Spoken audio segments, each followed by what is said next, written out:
Recording started. Hey everybody, I want to welcome you to this week's Matrexit Discussion Group called Political Sovereignty. Like I always say, that's one of 7.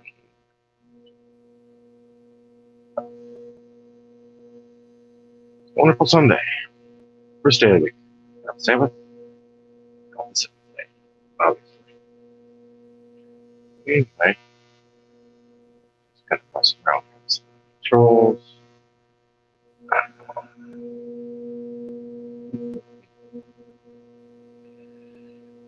And I think everybody's probably pretty wiped out from yesterday, I would guess.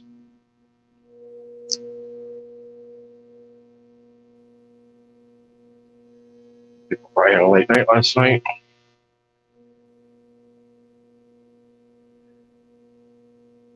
So I don't know who else will be bouncing on. I was going to leave this as an open mic this evening. Kind of a Q&A time, things like that for people.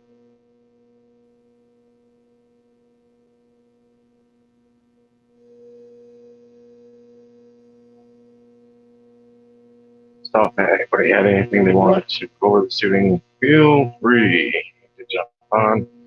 Know that several people bounce on the board here. There won't be a whole lot more, but Ryan, can you hear probably me? had a late night last night, I would guess, and I'm making it an earlier evening tonight.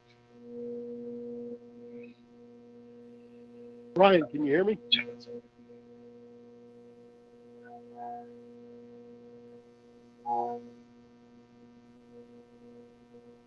Ryan, can you hear me?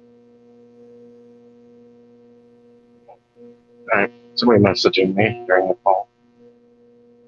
Oh, that's alright. Ryan, can you hear me? It's kind of interesting. You'll message me during this time from the group.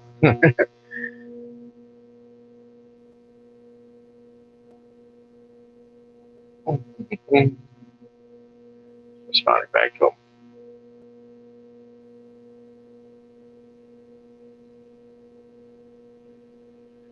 Okay.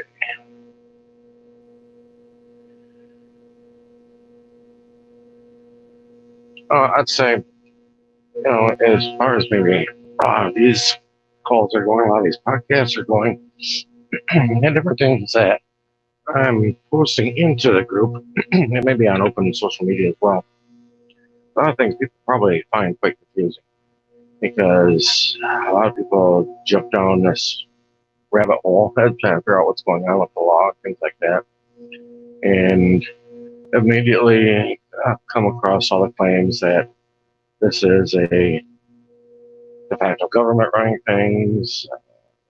They say the judges are fake, laws are false, don't apply to people, all that kind of stuff. And a lot of it sounds really good, sounds really legitimate until you start getting in and studying things and seeing how things have been organized, how things have been set up, and start trying to make sense out of them. And once you start seeing that, you realize that things are much different than what we presumed, or what a lot of other people presume. It's not quite the same. And then it will start sounding almost like heretical that,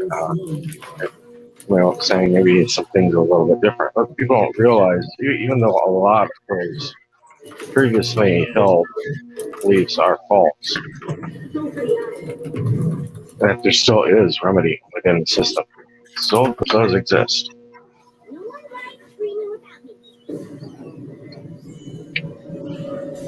You just have to know how to go about it. You have to know how to read the law. You have to know how it works. You have to comprehend what's being explained, and most people don't. There's so many things about the structure of law that people don't comprehend. And I would start with saying something very basic, such as how far a state can reach, for instance.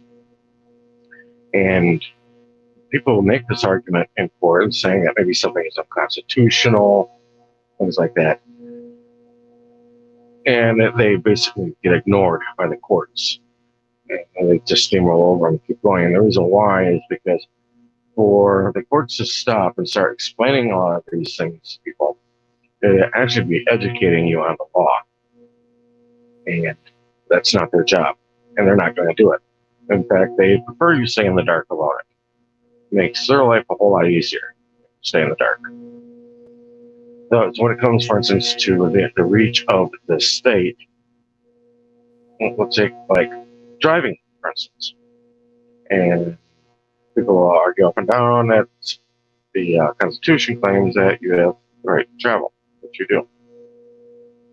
We don't realize that, yes, the state does, well, number one, the state does not necessarily have to follow federal law. It doesn't have to necessarily follow or the federal constitution. What it does have to follow is the state constitution. And state constitutions will closely mirror that of the federal. But what a state is allowed to do is they are allowed to take a law or something that the federal government has been put out. And yes, while they do have to observe that, they can't be more liberal regarding what the federal puts out. But they are allowed to be more strict, more stringent regarding what the federal government puts out. So the federal government says you have the right to travel. States can go along and say, okay, yeah, you've got the right to travel, but we're going to put some caveats on it. You've got to do A, B, or C. Such as, say, maybe license, registration, inspections. Depending on the state, some of them are tighter than others. That they are allowed to do. Now, that doesn't mean that what they've decided or what they've put out in their code or statute or law is void because the federal law says that you have the right. It doesn't mean that at all because the states are allowed to be more strict. I gave somebody today an example of garbage, for instance, on your lawn. They'll say, make believe that the federal government said that you cannot have one bag, more than one bag of garbage on your lawn. That's it, one bag of garbage, max. Well, the state can't come along and make it broader. Just as an example, compared to the driving thing that I just mentioned. The state cannot come out and be more broader and say, well, actually, we'll allow you to have 10 bags of garbage on your lawn. No, they're not allowed to do that because the federal government said, one, they cannot make the law broader, but they can make it more strict. They can tighten it down even more. So the state can say, well, instead of one bag of garbage on your lawn, the federal government says you're allowed to have one. But actually, we're not even going to let you have a couple plastic cups laying in your lawn. Things that should go into a garbage bag. We're not even going to let you do that. But we're saying zero garbage on your lawn. Well, that state law that would say something like that wouldn't be void because the federal government allows you to have one bag. Wouldn't be void at all because the states are allowed to be more strict on their laws. And so I think that's one thing that people need to realize and to keep in mind when you're reading different things, and even things that come out of the Supreme Court. Things that come out of the Supreme Court decisions or holdings there, that is also federal. Same difference in comparing that to, say, for instance, the state court and the state court decisions. So I think that's one little nugget there that people need to get a grasp on and need to comprehend. It's one of the nuances, part of the nuance of the law. And I'll cover one more. We're this short tonight. Throw a couple nuggets out there for people. Throw another one out there for people. And this is in writing affidavits. In writing an affidavit, there's something that's called basically like a legal presumption, or it's kind of like a legal claim, and it's referred to as a conclusionary statement, which would be a conclusionary statement would be if, say, for instance, you're writing an affidavit, you're Bob, you're writing an affidavit because Joe punched you in the face. In that affidavit, you cannot write that Joe assaulted me. Assault would be a court charge. That'd be a judicial decision. And I see people will use words, for instance, like, oh, I was kidnapped, things like that.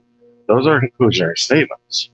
Those are only decisions that can come out of the judiciary. It's not for you to decide. So when they see statements like that within an affidavit, for instance, very likely they will just throw that affidavit out. They'll ignore the whole thing, toss it. And this belief that an affidavit must be answered within a certain amount of time, otherwise it stands as truth in commerce. Everybody's heard that. Well, unfortunately, that's not true. They don't have to respond. And they can ignore affidavits, for instance, because of things like that. Especially also when it comes to complaints, for instance. That's even more broader, because a complaint is nothing more than a complaint. You're allowed to complain all you want. They don't have to do crap about it. And I know a lot of people write a lot of complaints about a lot of different things out there. So I guess maybe that's 3 little nuggets there regarding complaints, affidavits, and how broad or narrow the state law can work. Which to me, I think is a big one that people should pay attention to. Because way too often people want to claim that something is unconstitutional or whatever the case is, when really the state is 100% within its right to write the law the way they have it written. Regardless of what the federal government says, regardless of what SCOTUS has said, Supreme Court of the United States, regardless of what's been said there, the state is allowed to be a lot more strict and a lot more narrow on the laws that are written in comparison to that of the federal government. So I hope everybody has a good new year this year. If there's anybody here that wants to bring anything up, feel free to do so. I've got mics unmuted. If not, have a wonderful week. And I guess everybody hopefully is just recuperating today from last night and getting ready to start a new week tomorrow, Monday, the second day of the week.